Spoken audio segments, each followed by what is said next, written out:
to Arise 360. I'm your host, Kachi Ophia. So, my guest today is a director who is part of a growing crop of filmmakers telling quality stories about Nigeria and Africa. His name is Dare Olaitan, and he joins me in the studio right now. Dare, it is amazing to have you in the studio. Congratulations on your movie, Knockout Blessing. Thank you guys so much for having me. It's amazing to be on.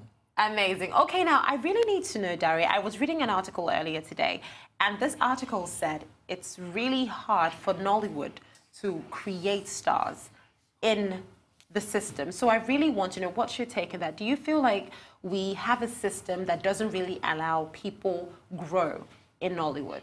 I think the problem with Nollywood in terms of creating stars is a problem with Nigeria across many industries. The Nollywood product doesn't have enough markets to sell its product. There's 40 cinemas in the whole nation. So in order for stars to get paid, they don't work on films and get royalties, for instance. So it's in their best interest to make as many films as possible. It's in the best interest of most producers to make as many films as possible. And when you do that, it's impossible to grow brand loyalty or really establish a market. And I'm guessing it's also really difficult to then feature upcomers. Exactly. Because you want your movie to rest on established laurels that you're sure you'll be able to make your quick turnover. So that's why a lot of movies are helmed by people that are already celebrities in another form of life. It's almost leveraging on their social media influence. Influence. I mean, I get what you're trying to say. So then what happens to the growing crop of, Nigerians and that are just really, because I see a lot of people trying to break into the Nigerian movie industry. They're trying to, I mean, we just saw Genevieve Nnaji's movie, Lionheart, getting on Netflix. Imagine if that movie was majorly a lot of people that are just coming up, that are just as great, so opportunities like that, a lot of people are trying to get out there. So how do you think we can create more opportunities for people who are just starting? With most things in life, as with everything, is you just have to keep working and know that if you keep doing your good work, one day your voice will be noticed. The reality of the industry right now is just the reality of an industry like in marketplaces, most marketplaces in Nigeria. There's a recession and things are not as good as people would like. So most people are holding on to what they understand and thus not very brave in trying new or brand new things. So in that case, when you have 40 cinemas, it doesn't pay anyone to try to make a new horror film when they know last year this worked. So when you're making those kind of considerations, those are the films that come out of that kind of system. But you see, a horror movie wouldn't be such a bad idea now. I think the last horror movie I saw was Living in Bondage. It wasn't really horror, I think it would be amazing. That's the problem. But the difference between, I've realized in Nigeria, between art and commercial is there's a different intersection. Because people that make money don't think in terms of future, they think in terms of past. So when you are trying to make a business decision, which is very just natural, if you're putting a lot of money on the line, you say, what worked last year? And you know what worked last year. You're trying to play safe. You're trying to play safe. So basically, you feel like a lot of people in the Nigerian movie industry just try to play safe with. Nigerian movie industry is an industry of safeness. Everyone is trying to stay and just try to... There's not a lot, like I said, there's 40 cinemas in the whole country. Yeah, you don't want to risk it. You don't want to risk it. And your film will stay there for probably 2 weeks. So that's your little window to make some money. All right, well, I really have to talk about your movie, Knockout Blessing. Phenomenal, by the way. But I'm really curious. You see, I was speaking to you earlier about how we're in an era where, there's a rise of feminism. I mean, look at what Fowles the Bad Guy said about transactional sex and how feminists do this and do that.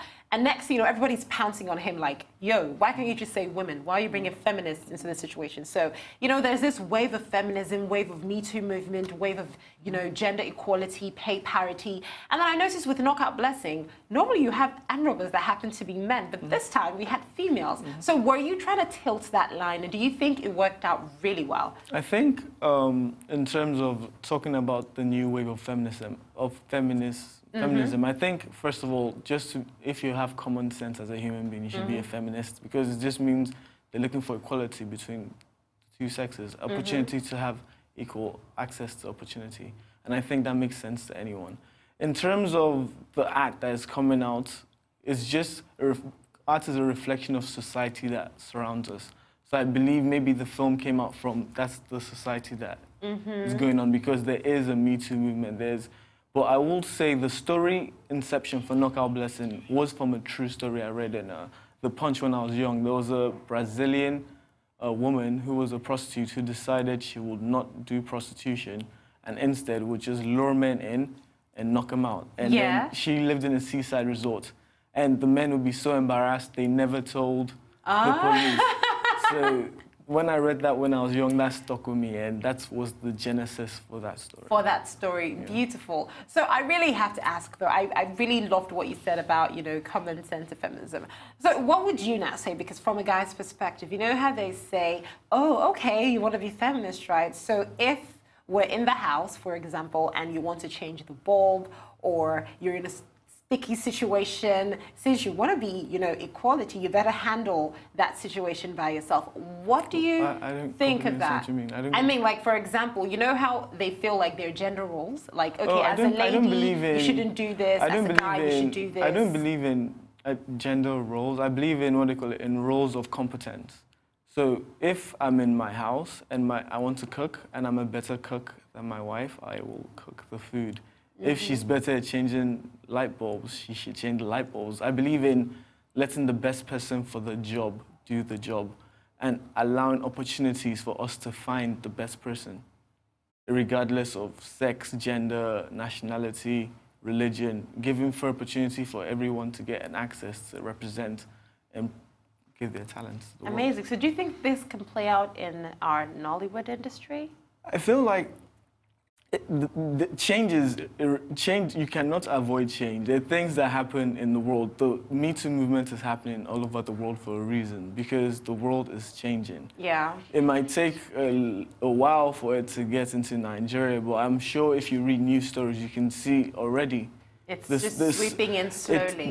That's just how the world works. All right. That's just how the world works. Okay, change is inevitable. Apart from Knockout Blessing, you also did Oju Kokora. Yes, I did. Amazing. Now, we come from a part of the world where it basically means putting your eyes in, like having like an Oliver Twist, you know, a modern day or a cultural Oliver Twist. That's basically what Oju Kokora means. Yeah. So what would you say your vibe is? You know, what inspires you to write the stories that you do, the way you do them? When I try to tell stories, I try to, like my first story, I try to tell stories that are trying to teach a lesson, but not let the audience know what the lesson is. For instance, in Oju Kokoro, which is called Greed, the lesson is that if you steal, things usually won't work out for you. Reality will clap back on you. So everybody in that film that steals dies.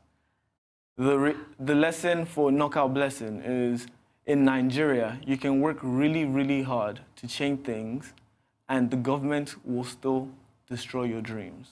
I'm sorry, I'm laughing, but you say that with such a straight face. I feel like, because I feel that is the reality for many Nigerians right now. So you feel like no matter how hard you work, the government... No, I don't feel... I feel like in societies, in proper societies, work is rewarded, effort is rewarded by reward.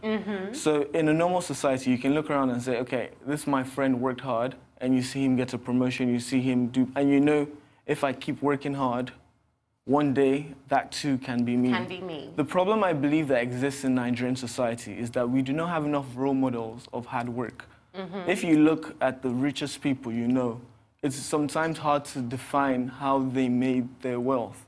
And when you look around in society and people that you know, you see people getting ahead, not because of hard work, but because of different reasons. So I wanted to tell a movie that legitimized the feeling of our society, which is you can find the most incriminating evidence on the biggest people in the world, do everything to release it to the world, and the world will see it and still not care. So where does that leave individuals with goals, with dreams? I just want to...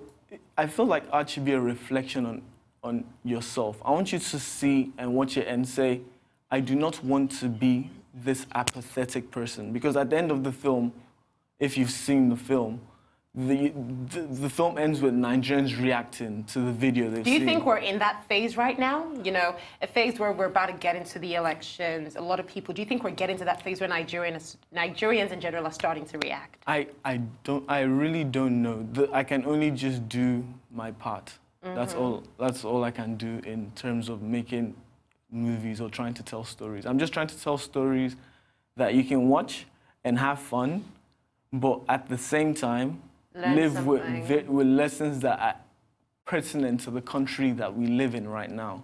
Because I feel that's another problem with Nollywood.